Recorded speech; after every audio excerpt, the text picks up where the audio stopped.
First వచ్చేసి project create. Okay, new ప్రాజెక్ట్లోకి వెళ్ళిన తర్వాత మనకి అక్కడ నేమ్ అని ఉంటుంది.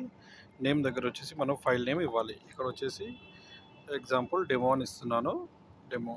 ఓకే, సో ఇక్కడ మనకి బ్యాక్గ్రౌండ్లో జోన్ అవన్నీ ఆల్రెడీ సెలెక్ట్ అయి ఉంటాయి కాబట్టి, సో మీరు ఓకే ప్రెస్ చేయగానే క్రియేటింగ్ న్యూ ప్రాజెక్ట్ అని చెప్పి జాబ్ అనేది క్రియేట్ అవుతుంది.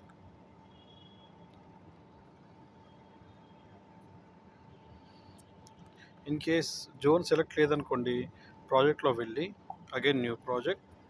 సో ఇక్కడ వచ్చేసి మీరు డెమో 1 2 3 అని ఉంది. ఓకే, రిఫరెన్స్ ప్రాజెక్ట్ టిక్లో లేదనుకోండి, అప్పుడు మనం కొత్తగా జోన్ చూజ్ చేసుకోవాల్సి ఉంటుంది. ఎగ్జాంపుల్గా కోఆర్డినేట్ సిస్టంలో WG3444N.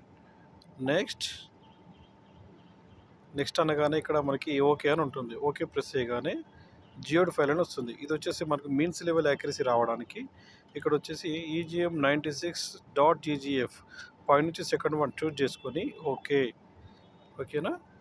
ఇప్పుడు okay creating new project.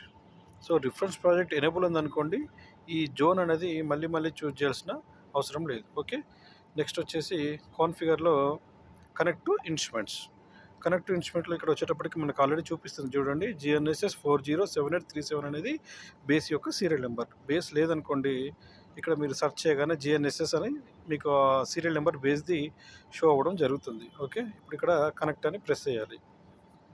Connect అవ్వగానే కంట్రోలర్ నుండి వైఫై కనెక్షన్ ద్వారా బేస్ అనేది కమ్యూనికేషన్ తీసుకుంటుంది. ఓకే.